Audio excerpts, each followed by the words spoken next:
नमस्कार. Myself, Dr. Sneh Kumar Mishra, Department of Sociology and Social Work, Bharati Vishwavidyalaya, Durg, Chhattisgarh, welcomes you all in today's lecture.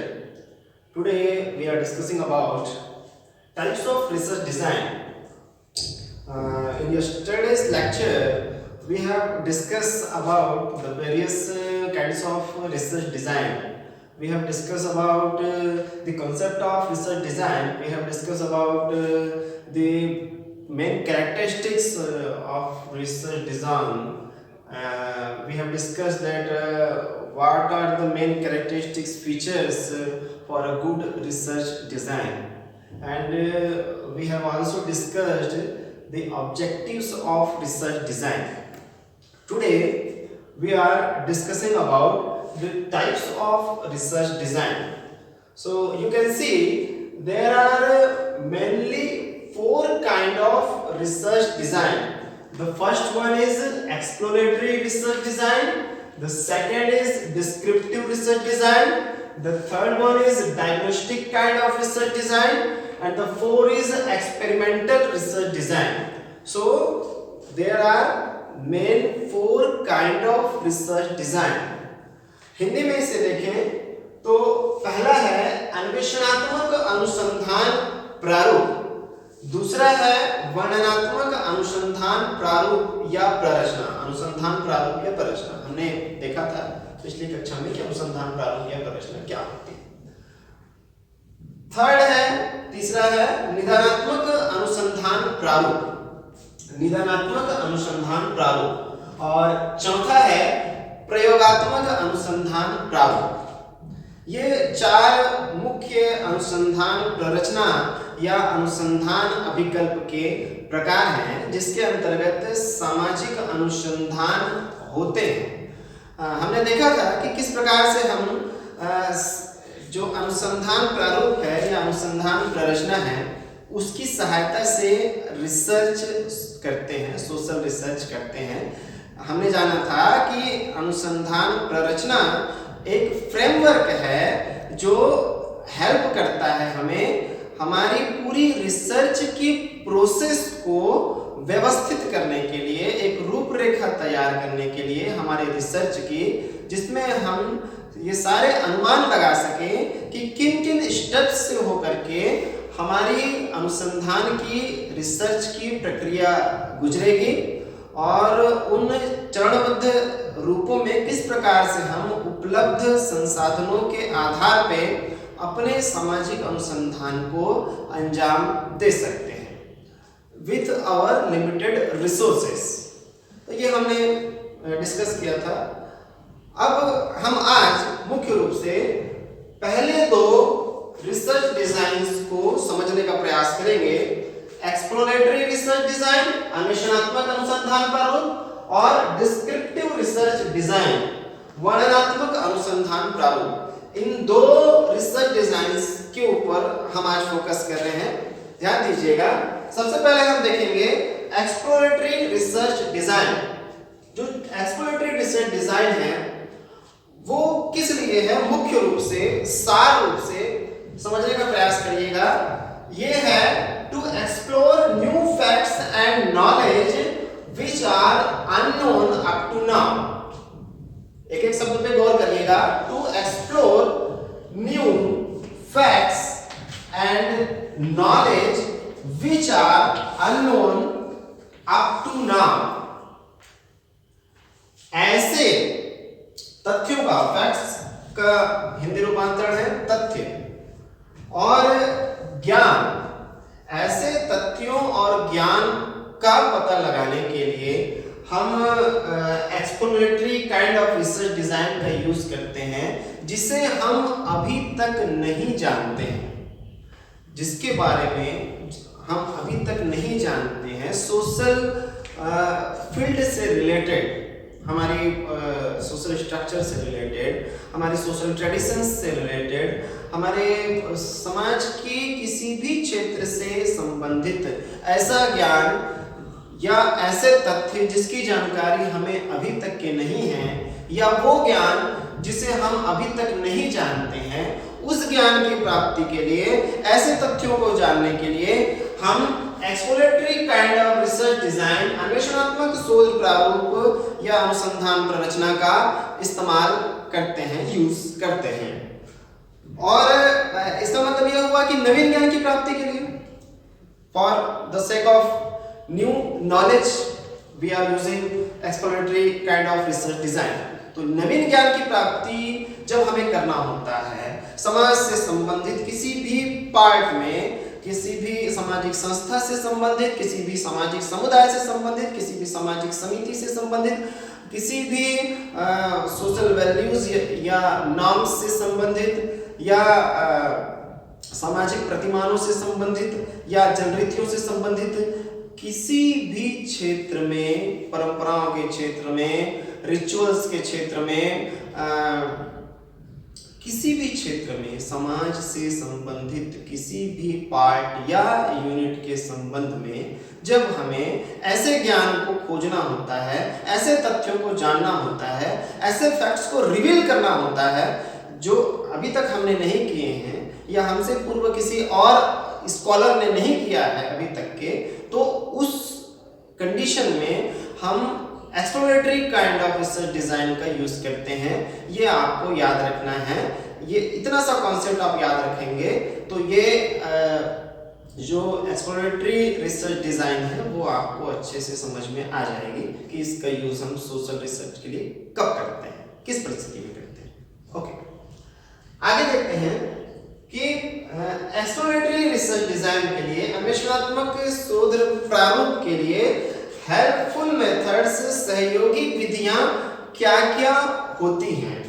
कुछ सहयोगी विधियां हैं जो हमें मदद करती है exploratory kind of research design में।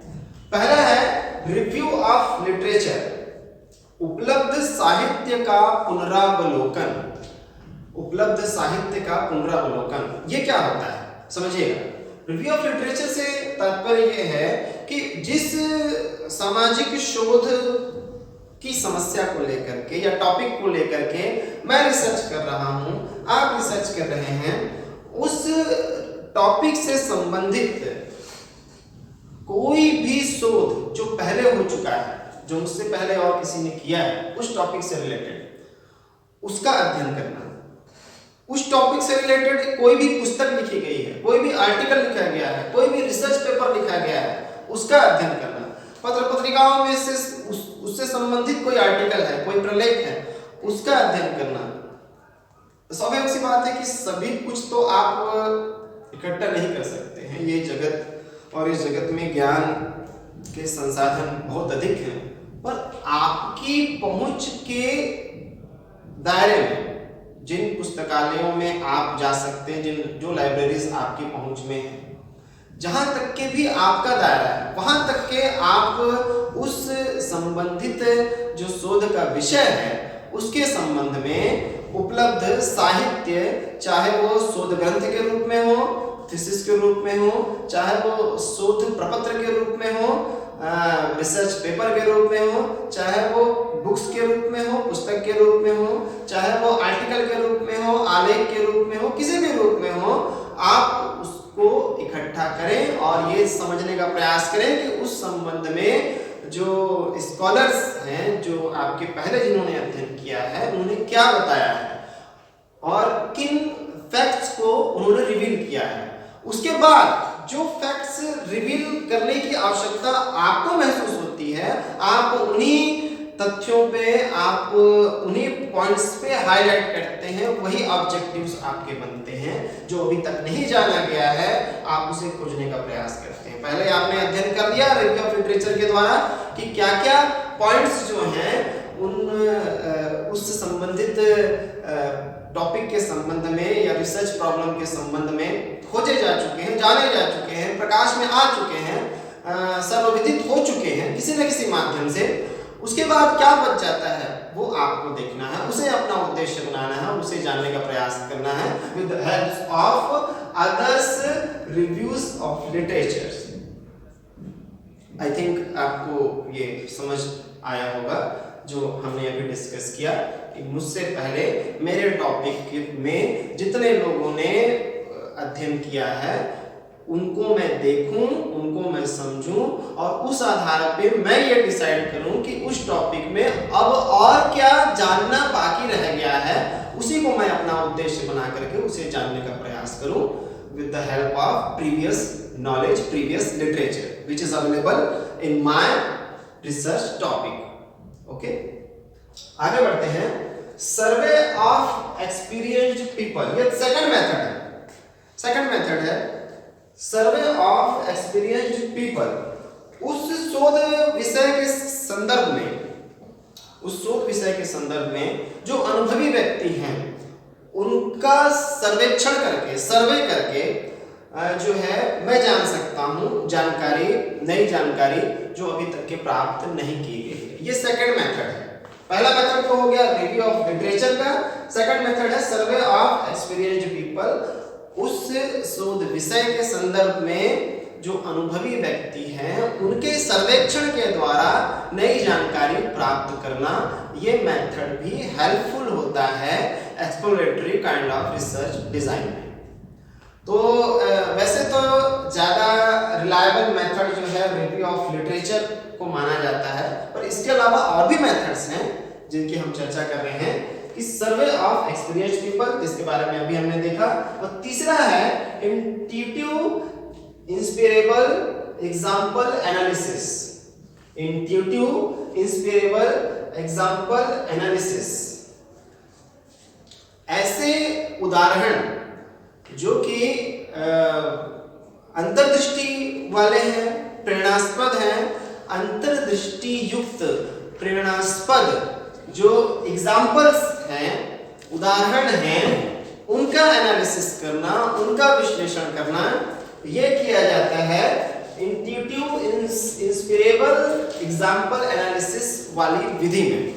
इस मेथड को यूज किया जाता है और इस मेथड का यूज करके जो है हम ये जानने का प्रयास करते हैं कि उस पर्टिकुलर एग्जाम्पल्स जो हैं, जो हमारे रिसर्च से संबंधित हैं, उसके संबंध में अंतर्दृष्टि वाले ऐसे एग्जाम्पल जो कि प्रेरणास्पद रहे हैं, जिसके माध्यम से जो है कोई प्रेरणा मिल सके, कोई सामाजिक उपयोगिता निकले उन एग्जाम्पल्स की, जिससे कोई सोशल यूटिलिटी हो उन एग्जाम्पल्स की, उसके द्वारा ज्ञान प्राप्त करके, जानकारी प्राप्त करके फैक्ट्स को जानने का प्रयास करना, वास्तविकता को, नॉलेज को जानने का प्रयास करना, एक्चुअलिटी को जानने का प्रयास करना, ये तीसरा मेथड हेल्पफुल मेथड होता है एक्सप्लोरेटरी रिसर्च डिजाइन में। परंतु फिर से मैं रिपीट करना चाहूँगा यहाँ पे, सर्वाधिक उपयुक्त मेथड जो होता है वो रिव्यू ऑफ लिटरेचर ओरिएंटेड होता है। चलिए आगे बढ़ते हैं। हमने देखा एक्सप्लोरेटरी रिसर्च डिजाइन, अब आगे हम देख रहे हैं डिस्क्रिप्टिव रिसर्च डिजाइन, वर्णनात्मक शोध प्रारूप।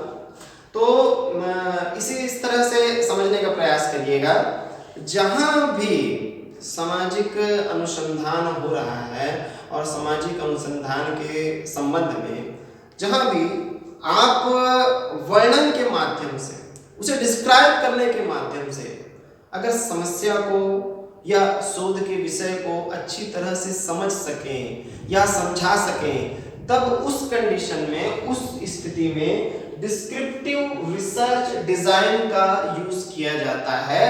मतलब जहां वर्णन करने की आवश्यकता हो, विश्लेषण करने की आवश्यकता हो, उस कंडीशन में, मतलब किसी सामाजिक शोध के विषय को वर्णन करने के द्वारा, विश्लेषण करने के द्वारा आप अच्छी तरह समझ सकते हैं, तो उस कंडीशन में descriptive kind of research design का, वर्णनात्मक शोध प्रारूप का यूज किया जाता है। देखिए इसके अंतर्गत to know full actual and descriptive knowledge about research topic, जो हमारा अध्ययन का विषय है, उस अध्ययन के विषय के संदर्भ में फुल का अर्थात पूर्ण, एक्चुअल का अर्थात वास्तविक, और डिस्क्रिप्टिव का अर्थात वर्णनात्मक, पूर्ण जानकारी, वास्तविक जानकारी और वर्णन युक्त, व्याख्या युक्त जानकारी, ज्ञान इकट्ठा करने का प्रयास करना, जानने का प्रयास करना, यह उद्देश्य होता है descriptive kind of research design का। तो हम ऐसे जब हमारा शोध का उद्देश्य ऐसा हो जो पूरी जानकारी प्राप्त करने से, उसका बेहतर तरीके से एनालिसिस विश्लेषण करने से, वास्तविकता को जानने से, यदि हम बेहतर तरीके से उस रिसर्च टॉपिक को या रिसर्च की समस्या को समझ सकते हैं, तो उस कंडीशन में जो शोधार्थी हैं उन्हें descriptive kind of research design का, वर्णनात्मक शोध प्रारूप का इस्तेमाल यूज करना चाहिए। आई थिंक आप समझ चुके होंगे कि डिस्क्रिप्टिव रिसर्च डिजाइन में हमें किस प्रकार के रिसर्च टॉपिक को रखना होता है। तो हमें देखना होगा कि हमारा जो रिसर्च का टॉपिक है वो कैसा है, वो किस में फिट बैठ रहा है, वो कौन सी रिसर्च डिजाइन में फिट बैठ रहा है, वो एक्सप्लोरेटरी में फिट बैठ रहा है या वो डिस्क्रिप्टिव में फिट बैठ रहा है।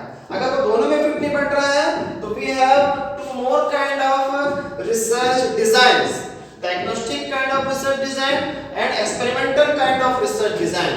इन दो रिसर्च डिजाइंस को हम कल के लेक्चर में अच्छी तरह से समझने का प्रयास करेंगे।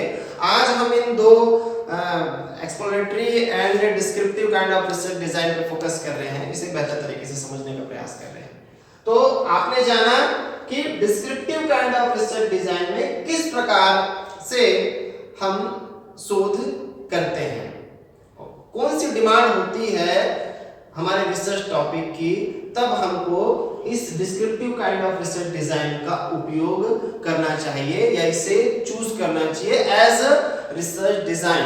तो आप भी जब शोध करेंगे तो आपको अपनी अध्ययन विधि में ये क्लियर करना होता है कि आपने किस रिसर्च डिजाइन का, which kind of research design you have used in your research work. You have to clarify it, you have to defend it, and you have to defend it each time when you discuss about your research topic and your research work. So you have to clear cut knowledge about research design, because you have to defend it each time whenever you explain about your research topic and research problem. तो अब हम देखते हैं कि what are the steps in descriptive research design. जो descriptive research design होता है, इसके कुछ स्टेप्स होते हैं, वर्णनात्मक अनुसंधान की कुछ चरणबद्ध प्रक्रिया होती है। इन चरणों के द्वारा हम इसमें आगे बढ़ते हैं। तो देखिएगा ये क्या होता है। सबसे पहला जो स्टेप होता है वो होता है डिसाइड ऑब्जेक्टिव। सबसे पहले हमें अध्ययन के उद्देश्य का निर्धारण करना होता है कि हमारा अध्ययन का उद्देश्य कौन सा होगा।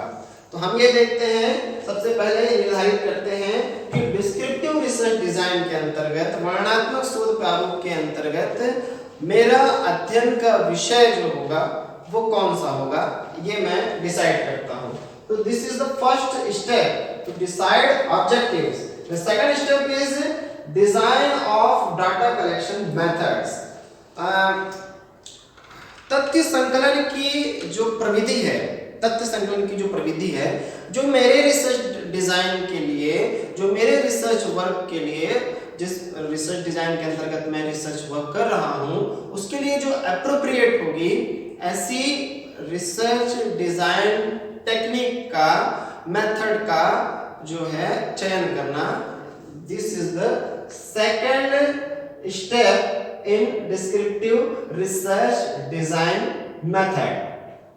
तो ये किस तरह से हो सकता है? आप डाटा कलेक्शन के लिए किसी भी विधि का चुनाव कर सकते हैं, जैसे कि आप इंटरव्यू गाइड का इस्तेमाल कर सकते हैं। इंटरव्यू गाइड का तात्पर्य होता है साक्षात्कार निर्देशिका। साक्षात्कार निर्देशिका में साक्षात्कार के संबंध में कुछ निर्देश होते हैं, जिन निर्देशों के आधार पे जो अनुसंधान करता होता है, जो रिसर्चर होता है, जो स्कॉलर होता है, वो जिन लोगों से उसे डाटा कलेक्शन करना होता है, उस समग्र से जो चुने हुए सैंपल होते हैं, प्रतिदर्श होते हैं या निर्दर्श होते हैं, उनसे वो डाटा कलेक्शन करता है या तथ्यों का संकलन करता है। किस विधि से करेंगे? ऐसे निर्देश होते हैं साक्षात्कार निर्देशिका में। तो इंटरव्यू गाइड का इस्तेमाल किया जा सकता है, इंटरव्यू शेड्यूल के अनुसार इस्तेमाल किया जा सकता है, क्वेश्चनर का इस्तेमाल किया जा सकता है, या केस स्टडी मेथड का इस्तेमाल किया जा सकता है।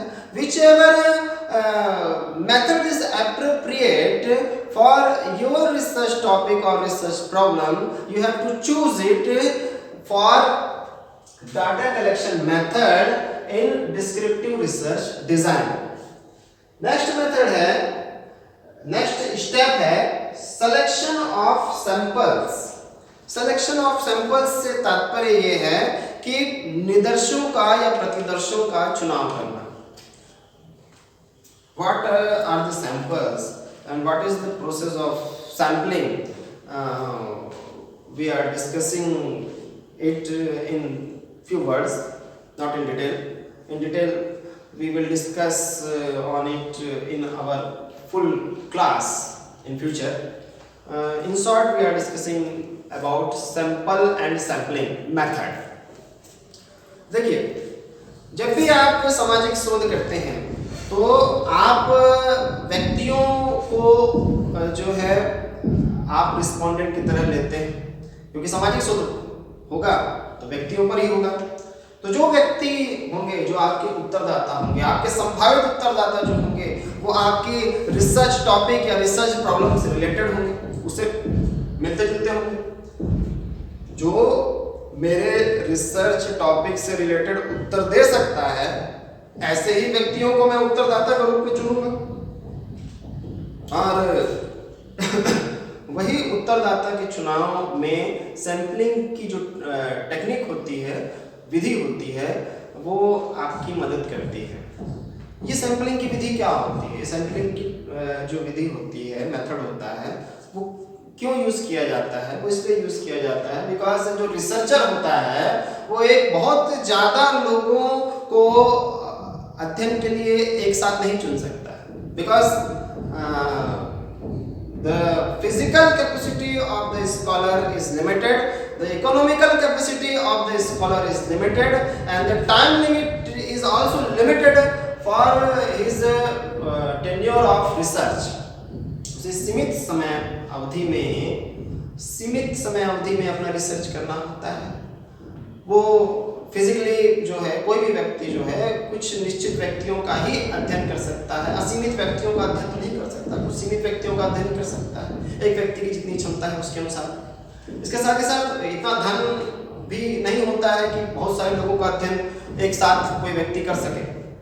तो इन सभी लिमिटेशंस का ध्यान रखते हुए सैंपलिंग की टेक्निक का हम उपयोग करते हैं।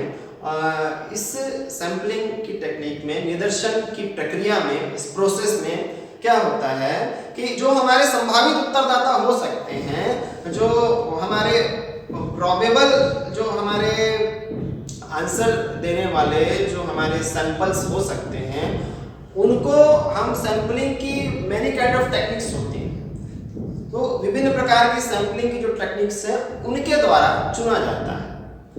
इसे इस प्रकार से समझने का प्रयास करिएगा। इसकी एक साधारण सी डेफिनेशन है कि समग्र में से उचित इकाइयों का चयन, समग्र में से उचित इकाइयों का चयन, ये टेक्निक होती है, ये प्रोसेस होती है सैंपलिंग की। और इस सैंपलिंग की प्रोसेस के द्वारा जो चुने हुए उत्तरदाता होते हैं, रिस्पोंडेंट होते हैं, उन्हें कहा जाता है सैंपल या प्रतिदर्श। हिंदी में इन्हें कहते हैं निदर्श या प्रतिदर्श। और ये जो पूरी प्रोसेस होती है, इस प्रोसेस को कहते हैं sampling. So I think you have understood that कि सैंपलिंग की प्रोसेस के द्वारा हम अपने संभावित उत्तरदाताओं को चुनते हैं, जिनका हमें अध्ययन करना होता है, और जिनके अध्ययन के द्वारा हम अपने सोशल रिसर्च का जो टॉपिक है उससे संबंधित निष्कर्ष तक पहुंचेंगे, उन्हीं का अध्ययन करके पहुंचेंगे, संभावित उत्तरदाता। और अब हम अपने इच्छानुसार उत्तरदाताओं का चयन नहीं कर सकते हैं, because it is a pure scientific method, social research is a pure scientific method. तो इसके लिए हमें सैंपलिंग की विभिन्न टेक्निक्स का यूज करना होता है और इस पूरी प्रोसेस के द्वारा हम उन लोगों का चयन करते हैं जो हमारे संभावित उत्तरदाता हो सकते हैं, जो हमें उस रिसर्च टॉपिक के संबंध में बेहतर जानकारी प्रदान कर सकते हैं और उस जानकारी के एनालिसिस के द्वारा, विश्लेषण के द्वारा, सांख्यिकीय विश्लेषण के द्वारा, मैनुअल विश्लेषण के द्वारा हम निष्कर्ष तक पहुंच सकते हैं और सिद्धांत का निर्माण कर सकते हैं। ये पूरी प्रोसेस होती है। तो इसमें जो प्रोसेस है, थर्ड नंबर का स्टेप होता है सिलेक्शन ऑफ सैंपल्स। तो I think you understand that what is the selection of samples, how it happens, selection of samples. Next है डाटा कलेक्शन एंड एनालिसिस। तो डाटा कलेक्शन हम अभी हमने कुछ समय पहले डिस्कस किया कि डाटा कलेक्शन हम कैसे करते हैं। इंटरव्यू शेड्यूल के द्वारा कर सकते हैं, इंटरव्यू गाइड की सहायता से कर सकते हैं, क्वेश्चनर के द्वारा कर सकते हैं, केस स्टडी मेथड द्वारा कर सकते हैं। Whichever technique is appropriate for my research topic or research problem, I have to choose that data collection method for my research topic. और डाटा कलेक्शन करने के बाद डाटा एनालिसिस करेंगे। डाटा एनालिसिस हम मैनुअल भी कर सकते हैं, हम इसमें स्टैटिस्टिकल टूल्स का इस्तेमाल कर सकते हैं, हम इसमें कंप्यूटर सॉफ्टवेयर का इस्तेमाल कर सकते हैं, SPSS को यूज कर सकते हैं, और भी सॉफ्टवेयर होते हैं SPSS के अलावा। परंतु अभी जो सर्वाधिक लोकप्रिय सॉफ्टवेयर है सोशल रिसर्च के डाटा एनालिसिस के लिए, वो SPSS ज़्यादातर इस्तेमाल हो रहा है। तो स्टैटिस्टिकल टूल्स का इस्तेमाल कर सकते हैं, सॉफ्टवेयर का इस्तेमाल कर सकते हैं हम डाटा एनालिसिस के लिए, आंकड़ों के विश्लेषण के लिए। लास्ट जो स्टेप है वो है एनालिसिस ऑफ रिजल्ट। तो हम डाटा कलेक्शन करते हैं, डाटा कलेक्शन के बाद हम डाटा एनालिसिस करते हैं, डाटा एनालिसिस करने के बाद हम संभावित निष्कर्ष तक पहुंचते हैं with process of data analysis. और जो संभावित निष्कर्ष हमारा आता है उस संभावित निष्कर्ष का भी हम विश्लेषण करते हैं और विश्लेषण करके ये जानने का प्रयास करते हैं कि ये जो हमारा निष्कर्ष है जो आया है वो सही है या नहीं, उपयुक्त है या नहीं, विज्ञान की जो सीमाएं हैं और विज्ञान के जो क्षेत्र हैं उनके अनुसार वो उन शर्तों को पूरा कर रहा है कि नहीं, वो ऑब्जेक्टिविटी को पूरा कर रहा है कि नहीं, वस्तुनिष्ठता की शर्तों को पूरा कर रहा है या नहीं, ये हम समझने का, जानने का प्रयास करते हैं। तो this is the complete steps for descriptive research design. तो आशा करता हूँ आज आपको समझ में आया होगा जो हमने डिस्कस किया टाइप्स ऑफ रिसर्च डिजाइन।